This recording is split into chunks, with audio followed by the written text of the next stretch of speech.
성도 여러분 안녕하십니까? 2022년 1월 12일 수요 새벽 말씀 함께 나누겠습니다. 함께 나누실 하나님 말씀은 누가복음 3장 7절에서 20절까지입니다. 오늘 본문에서는 예수님 사역을 준비하기 위해 보냄받은 세례 요한의 사역 어떠했는지를 보여주고 있습니다.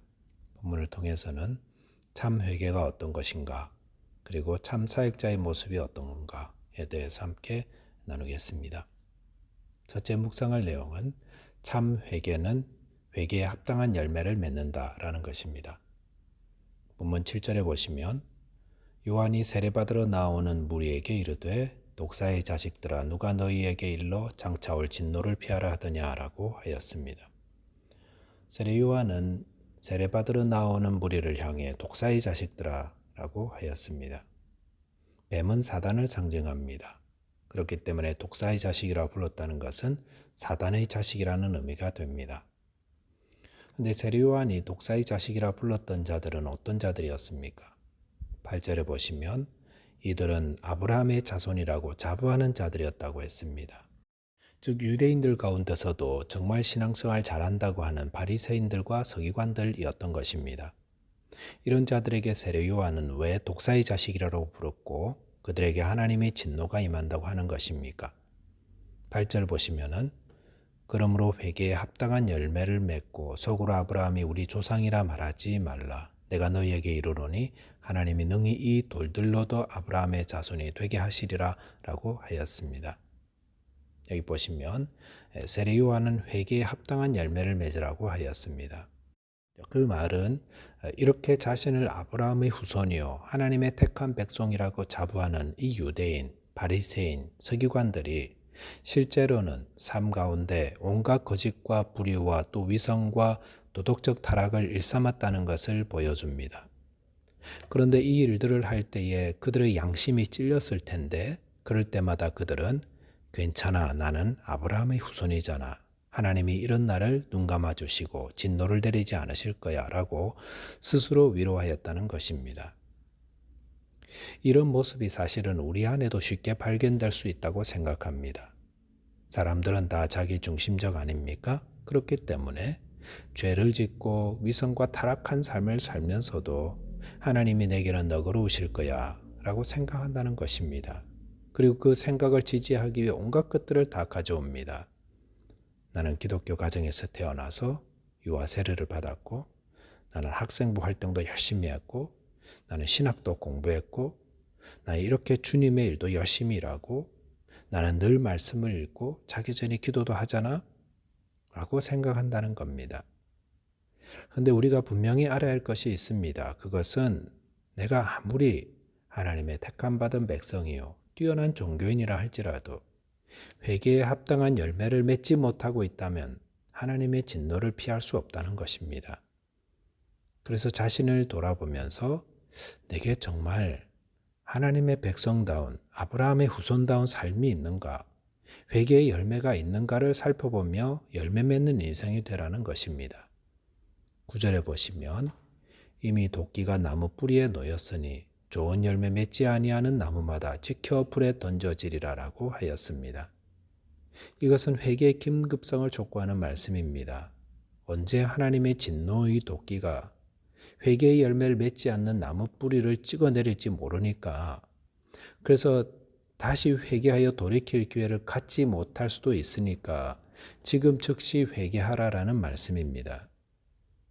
그렇다면 회개의 열매란 무엇입니까? 회개의 열매란 성경을 읽다가 기도하다가 부흥에 참석했다가 눈물이 복받쳐 오르는 것으로 생각해서는 안 됩니다. 회개의 열매란 삶 가운데 변화된 모습을 의미합니다. 옷 두 벌 가지고 있는 자가 옷 없는 자를 보면서 이제 나누어줘야겠다. 먹을 것도 그렇게 하는 것. 또 세금을 징수하는 자들이 정한 세금을 거두게 되는 것. 군인들도 그전에는 강탈했는데 그렇게 하지 않고 자기를 잘 감당하는 것이라고 하였습니다. 이것이 삶 가운데 일어나는 변화입니다. 혹 내 삶 속에 하나님의 말씀의 가르침대로 순종하는 못하는 부분이 있다면 나의 고집과 욕심을 내려놓고 그것을 따르는 삶, 변화되는 것, 이것이 회개의 열매입니다. 저와 여러분께서 새해를 맞아서 아직도 과거에 붙잡고 있었던 그 잘못된 삶의 모습이 있다면 마음으로 회개하고 삶 가운데 열매를 나타나게 되시기를 바라겠습니다. 자, 두 번째는 참 사역자는 자신을 내려놓고 그리스도를 높이는 자입니다. 본문 15절에 보시면 백성들이 바라고 기다림으로 모든 사람들이 요한을 혹 그리스도신가 심중에 생각했다고 하였습니다. 당시 백성들은 그리스도의 오심을 매우 갈망하고 있었는데 그래서 세례 요한이 혹시 그리스도가 아닐까 생각했던 것 같습니다. 그럴 때 16절에 보시면 요한이 모든 사람에게 대답하여 이르되 나는 물로 너희에게 세례를 베풀거니와 나보다 능력이 많으신 이가 오시나니 나는 그의 신발끈을 풀기도 감당하지 못하겠노라. 그는 성령과 불로 너희에게 세례를 베푸실 것이다 라고 하였습니다. 세례 요한은 자신이 그리스도가 아니라는 사실을 명확하게 드러내었습니다. 그러면서 그는 자신은 그리스도의 신발끈을 풀기도 감당하지 못하는 자라 하였습니다. 유대 사회에서 신발끈을 풀어주는 일은 집안의 종들이 하는 일인데 세례 요한은 자신이 그리스도께는 그 일조차 할 자격이 없는 자라고 하였습니다.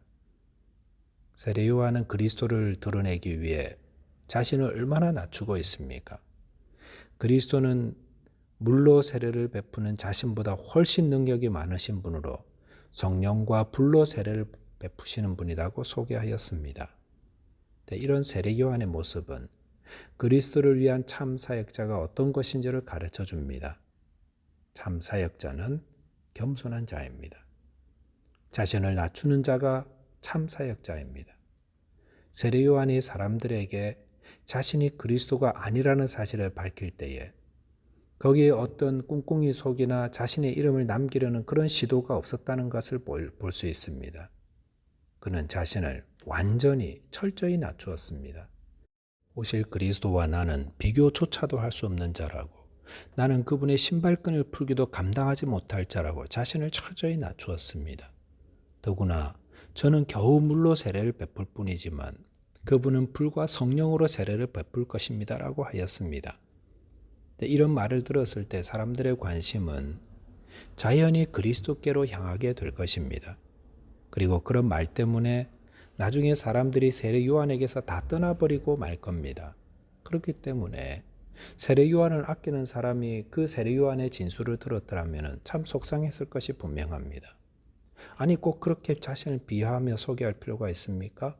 세례 요한 선생님 아끼는 분들이 얼마나 많은데 꼭 그렇게까지 해야 합니까? 라고 말할지 모릅니다. 그러나 참 사역자는 그리스도가 받을 영광을 취하는 자가 아닙니다. 참 사역자는 자신을 태워 그리스도를 비추는 횃불이 되어야 합니다.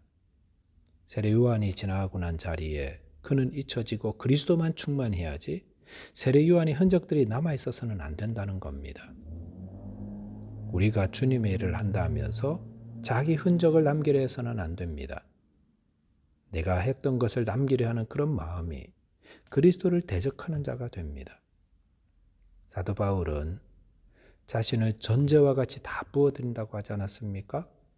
전제는 포도주를 부어드리는 제사인데 포도주가 부어지고 나면 포도주는 보이지도 않습니다. 하지만 그 포도주로 인해 제물의 향기로운 냄새로 가득하게 됩니다. 겸손하고 충성된 사역자가 머물렀던 자리는 그리스도의 영광으로 충만합니다. 말씀을 정리하겠습니다. 참 회개는 회개의 열매가 나타나는 것입니다. 또한 참 사역자는 겸손하여 오직 그리스도만 드러냅니다. 저와 여러분께서 삶 가운데 회개의 열매를 나타내시고 또 자신은 감추고 그리스도만 드러내어 하나님께만 영광을 돌리는 귀한 사역자들 되시기를 바라겠습니다. 기도하겠습니다. 하나님 아버지, 저희 안에 회개해야 할 위선과 거짓과 잘못들을 가르쳐 주시고 회개의 열매가 맺혀지게 하여 주시옵소서.